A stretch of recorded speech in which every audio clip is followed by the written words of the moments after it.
যাবতীয় অপেক্ষার অবসান হলো। 27 এপ্রিল পরীক্ষা হয়েছিল আর তারপর আজকে ফল বেরোলো জয়েন্ট এন্ট্রান্স পরীক্ষার। দুপুর 2টোয় ফল ঘোষণা হবে। সরকারিভাবে জানানো হলো নির্দিষ্ট সময়ের আগে একেবারে নজিরবিহীনভাবে কোনো সাংবাদিক বৈঠক ছাড়াই কিন্তু জয়েন্ট এন্ট্রান্সের ফল ঘোষণা হলো। প্রথম 10 জনের মেরিট লিস্ট ইতিমধ্যেই প্রকাশিত হয়েছে, যার মধ্যে প্রথম স্থানাধিকারী পার্ক সার্কাস ডন বস্কোর অনিরুদ্ধ চক্রবর্তী। কথা বলবো, আমাদের সঙ্গে টেলিফোন লাইনে রয়েছেন আমাদের প্রতিনিধি কৃষ্ণেন্দু অধিকারী। কৃষ্ণেন্দু, প্রথমত 3.5 মাসের দীর্ঘ প্রতীক্ষা, আইনি টানাপোড়েন এবং তারপরে কোন রকম সাংবাদিক বৈঠক ছাড়াই জয়েন্ট এন্ট্রান্সের ফল প্রকাশিত হলো। একদমই তাই। আজকে সুপ্রিম কোর্টের নির্দেশ প্রকাশ্যে আসার পরই রাজ্য সরকারের তরফে তড়িঘড়ি করে সিদ্ধান্ত নেওয়া হয় যে আজকে জয়েন্ট এন্ট্রান্সের ফল প্রকাশ করা হবে এবং সেই মতো 2টোর সময় একটা নির্দিষ্টভাবে দিন সময় ঠিক করা হয়। এবং যেটা জানা যাচ্ছে যে সাংবাদিক বৈঠক করে যে আনুষ্ঠানিকভাবে ফল প্রকাশ করার দীর্ঘকালের রেওয়াজ, সেই রেওয়াজ ভেঙে 2টোর আগেই 1:30টার পরই ওয়েবসাইটে ফল প্রকাশ করে দেওয়া হয় এবং প্রকাশ্যে চলে আসে মেধা তালিকা এবং প্রথম 10-এর মেধা তালিকা জয়েন্ট এন্ট্রান্সের, এবং সেই মেধা তালিকা প্রকাশ্যে আসছে। এবং এখনো পর্যন্ত যা খবর, জয়েন্ট এন্ট্রান্স বোর্ড আজকে এই ফল প্রকাশ নিয়ে আর নতুন করে কোনো সাংবাদিক বৈঠক করবে না, এখনো পর্যন্ত যা খবর। অর্থাৎ একদিকে দীর্ঘদিন ধরে জয়েন্ট এন্ট্রান্সের ফল প্রকাশ আটকে ছিল। এ যাবৎকালের মধ্যে এতদিন ধরে 3.5 মাস, 4.5 মাস যে ফল প্রকাশ হচ্ছিল না, সেটা কার্যত নজিরবিহীন। এটাও নজিরবিহীন যে প্রথা ভেঙে সাংবাদিক বৈঠক ছাড়াই তড়িঘড়ি করে ফল প্রকাশ করে দেওয়া। এবং তুমি জানো যে ফল প্রকাশের ব্যাপারে কোনো আইনি নিষেধাজ্ঞা ছিল না, কিন্তু কত শতাংশ ওবিসি সংরক্ষণ মেনে ফল প্রকাশ করা হবে তা নিয়ে একটা বিতর্ক ছিল এবং সেখানেই মামলা ছিল। এবং বিচারপতি কৌশিক চন্দ্রের যে ফর্মুলা বা বিচারপতি কৌশিক চন্দ্রের যে হাইকোর্টের বিচারপতি কৌশিক চন্দ্রের যে নির্দেশ, সেই নির্দেশকে আজকে স্থগিতাদেশ দিয়েছে সুপ্রিম কোর্ট। এবং সুপ্রিম কোর্ট এটাও জানিয়ে দিয়েছে জয়েন্ট এন্ট্রান্স বোর্ড যেমন মনে করে তেমন ভাবেই ফল প্রকাশ করতে পারবে। স্বাভাবিকভাবেই আজকে সেই সিদ্ধান্তের পরে জয়েন্ট এন্ট্রান্স বোর্ড তড়িঘড়ি করে ফল প্রকাশ করার সিদ্ধান্ত নিয়েছে। এবং শুধু জয়েন্টের ফল নয়, 4টের মধ্যে গোটা রাজ্য জুড়ে 460টা কলেজে স্নাতক স্তরে ভর্তির ক্ষেত্রে যে দীর্ঘদিন ধরে ভর্তি আটকে ছিল, 7ই মে উচ্চ মাধ্যমিকের রেজাল্ট বেরিয়েছে, তারপর কয়েক মাস কেটে গেছে, ছাত্রছাত্রীরা কলেজে ভর্তি হতে পারছে না, কলেজে যেতে পারছে না, খাঁখা করছে কলেজগুলো। ঠিক সেই সময় আজকেই 4টের সময় সেই মেধা তালিকা প্রকাশিত হচ্ছে, যে মেধা তালিকা দীর্ঘদিন ধরে স্থগিত হয়েছিল, আটকে ছিল। এবং সেই মেধা তালিকা প্রকাশিত হওয়ার পর আজ থেকেই সেই ভর্তি প্রক্রিয়ার যেটুকু পর্ব বাকি আছে সেই ভর্তি প্রক্রিয়া শেষ হবে, অর্থাৎ শুরু হবে আজ থেকে, এবং সেই ভর্তি প্রক্রিয়া চলবে। অর্থাৎ যেখানে কোনো নিষেধাজ্ঞা ছিল না ফল প্রকাশের, কিন্তু কত শতাংশ ওবিসি সংরক্ষণের ওপর ভিত্তি করে ফল প্রকাশ হবে তা নিয়ে বিতর্ক ছিল। আজকে যেহেতু সুপ্রিম কোর্ট সেই নির্দেশ, রাজ্য হাইকোর্টের নির্দেশ বা হাইকোর্টের বিচারপতি কৌশিক চন্দ্রের যে স্থগিতাদেশের নির্দেশ, সেটার ওপর স্থগিতাদেশ দিয়েছেন, সেই নির্দেশ প্রকাশ্যে আসার সঙ্গে সঙ্গে রাজ্য সরকার তড়িঘড়ি করে সিদ্ধান্ত নেয় যে আজকে জয়েন্ট এন্ট্রান্সের ফল প্রকাশ করা হবে। এবং তড়িঘড়ি করে সেই সিদ্ধান্তের ফলে নজিরবিহীনভাবে জয়েন্ট এন্ট্রান্সের আজকের কোনো সাংবাদিক বৈঠক ছাড়াই আজকে ফল প্রকাশিত হয়েছে। এবং যেটা জানা, ইতিমধ্যেই রাজ্যের মুখ্যমন্ত্রী মমতা বন্দ্যোপাধ্যায় সোশ্যাল মিডিয়ায় ছাত্রছাত্রীদের অভিনন্দন জানিয়েছেন এবং তিনি বলেছেন যে আইনি জটিলতায় ফল প্রকাশে অন্যান্য বারের তুলনায় কিছুটা দেরি হলো, কিন্তু বিশ্বাস রাখেন তিনি যে সমস্ত প্রতিকূলতাকে জয় করে আগামী দিনগুলিতে আরো সফল হবে, মুখ উজ্জ্বল করো।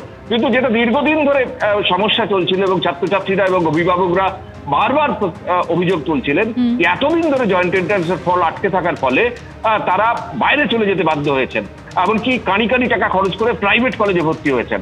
যাদের টাকার অভাব, যাদের টাকার সংস্থান নেই, তারা বাড়িতে মার্কশিটটুকু নিয়ে বসে আছেন উচ্চ মাধ্যমিকের রেজাল্ট কবে বেরোবে তার আশায়। ঠিক সেই জায়গা থেকে ইতিমধ্যেই তুমি জানো যে যাদবপুর বিশ্ববিদ্যালয়ের স্নাতক স্তরে পুরনো ফর্মুলা মেনে, অর্থাৎ 60% সংরক্ষণ মেনে ভর্তি প্রক্রিয়া শুরু করে ক্লাস শুরু করে দিয়েছে।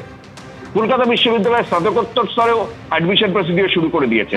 কিন্তু এই টানাপোড়েনে, অর্থাৎ কত শতাংশ সংরক্ষণের ভিত্তিতে মেধা তালিকা তৈরি হবে, ফল প্রকাশ করা হবে বা ভর্তি হবে, এই জটিলতায় বা এই বিতর্কের জেরে হাইকোর্টের নির্দেশ এবং সুপ্রিম কোর্টের নির্দেশ এবং হাইকোর্টের নির্দেশকে চ্যালেঞ্জ করে রাজ্য সরকার সুপ্রিম কোর্টে যাওয়া এবং সুপ্রিম কোর্টের আজকের যে হাইকোর্টের নির্দেশের ওপর যে স্থগিতাদেশ দেওয়া, তার উপর ভিত্তি করে আজকেই তড়িঘড়ি করে সিদ্ধান্ত নিয়ে জয়েন্ট এন্ট্রান্স নিজের মতো ফল প্রকাশ করেছে।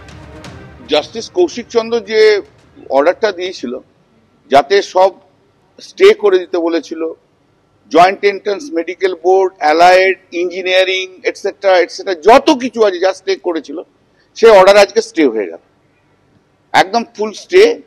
ম্যাটার হিয়ারিং হবে, ওনার অবজারভেশন যা ছিল সব স্টে।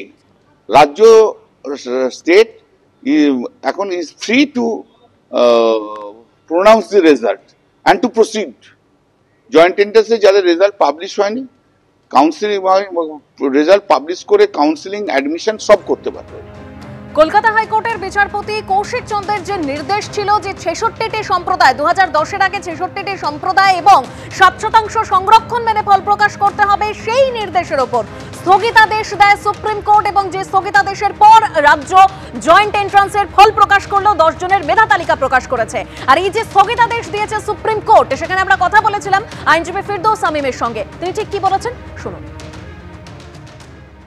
এখন জয়েন্ট এন্ট্রান্সের ফল প্রকাশ হচ্ছে, তার সঙ্গে এই যে বিভিন্ন রিক্রুটমেন্ট প্রসেস এই ওবিসি মামলার অজুহাতে আটকে রাখা হয়েছে, তার কারণ এই নিয়োগগুলোও দিতে হবে অ্যাজ ওয়েল এজ এই কলেজ বিশ্ববিদ্যালয়গুলোতে অ্যাডমিশনও করাতে হবে। দয়া করে আর কেউ ওবিসি মামলার অজুহাত দেখিয়ে বা ওবিসির অজুহাত দেখিয়ে এই নিয়োগ এবং অ্যাডমিশন কোনোটাই আটকে রাখবেন না।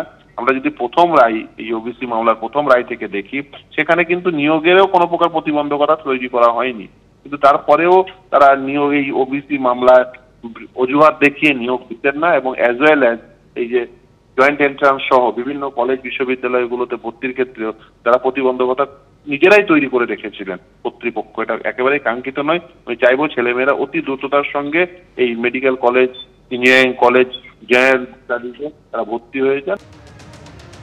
হাইকোর্টের বিচারপতি কৌশিক চন্দ্র যে গাইডলাইন তৈরি করে দিয়েছিল ফল প্রকাশের জন্য, সেই গাইডলাইনের উপরও স্থগিতাদেশ দিয়েছে সুপ্রিম কোর্ট। আর এ নিয়ে রাজনৈতিক তরজাও তুঙ্গে পৌঁছেছে। কুণাল ঘোষ এবং অধীর রঞ্জন চৌধুরী কে কি বলছেন শুনুন। এই ওবিসি সংরক্ষণ নিয়ে জয়েন্ট এন্ট্রান্স এবং মেডিকেল এন্ট্রান্স এই বিষয়ে হাইকোর্টের রায় স্থগিতাদেশ দিলেন মহামান্য সুপ্রিম কোর্ট এবং তার প্রধান বিচারপতির বেঞ্চ। অর্থাৎ স্বতঃপ্রণোদিত রায় দিয়েছিলেন কলকাতা হাইকোর্টে বিচারপতি কৌশিক চন্দ্র, তার উপর স্থগিতাদেশ দিলেন। এর ফলে অনেকগুলো জটিলতা, যেগুলো এই বিরোধী দলগুলো তৈরি হয়েছে বলে একেবারে একটা পৈশাচিক নৃত্য করছিল এবং আমাদের ছেলে মেয়েগুলো তাদের অভিভাবকদের একটা উদ্বেগের মুখে ঠেলে দিচ্ছিল, তো সুপ্রিম কোর্ট তাতে স্থগিতাদেশ দিয়েছে। এমনিতে পশ্চিমবঙ্গের যা শিক্ষা ব্যবস্থা তা 12 বেজে 13 হয়ে গেছে, তার মধ্যে গোদের উপর বিস্ফোরার মতন পশ্চিমবঙ্গ সরকার উদাসীনতা আর ব্যর্থতা, অক্ষমতা, নিষ্কর্মণ্যতা এই বাংলার ছাত্রছাত্রীদের ভবিষ্যৎকে অন্ধকারে ঠেলে দিয়েছে। বেসরকারি শিক্ষা ব্যবস্থা অর্থাৎ তৃণমূলের নেতা মন্ত্রী যারা সম্পত্তি বাড়ানোর জন্য এবং সেই সম্পত্তিকে ব্যবহার করে যাতে তারা ভবিষ্যৎকে তারা সুরক্ষিত করতে পারে, তার জন্য সরকারি শিক্ষা ব্যবস্থাকে রুগ্ন করে, পঙ্গু করে সেই সমস্ত নেতা নেত্রীদের তৈরি করা শিক্ষা প্রতিষ্ঠান এই বাংলায় ব্যাঙের ছাতার মতন গজাচ্ছে। পশ্চিমবঙ্গের মানুষ এই বিষয়টায় সতর্ক থাকবেন। পরীক্ষার 3.5 মাস পরে জয়েন্ট এন্ট্রান্সের ফল প্রকাশিত হলো। এক্স হ্যান্ডেলে শুভেচ্ছা জানিয়েছেন মুখ্যমন্ত্রী মমতা বন্দ্যোপাধ্যায়। রাজ্য জয়েন্ট এন্ট্রান্সে উত্তীর্ণ সমস্ত ছাত্রছাত্রীকে জানাই আমার আন্তরিক শুভেচ্ছা ও অভিনন্দন। তোমাদের অভিভাবক এবং শিক্ষকদেরও জানাই আমার অভিনন্দন। যারা কোনো কারণে ভালো ফল করতে পারোনি তারা মন খারাপ করো না। মন খারাপ না করে ভবিষ্যতে যাতে ভালো হয় তার প্রস্তুতি নাও। আইনি জটিলতায় ফল প্রকাশে অন্যান্য বারের তুলনায় এবার একটু দেরি হলো। বিশ্বাস রাখি সমস্ত প্রতিকূলতাকে জয় করে আগামীর দিনগুলিতে তোমরা আরো সফল হবে। বাংলার মুখ তোমরা উজ্জ্বল করবে। এক্স হ্যান্ডেলে পোস্ট করেছেন মমতা বন্দ্যোপাধ্যায়।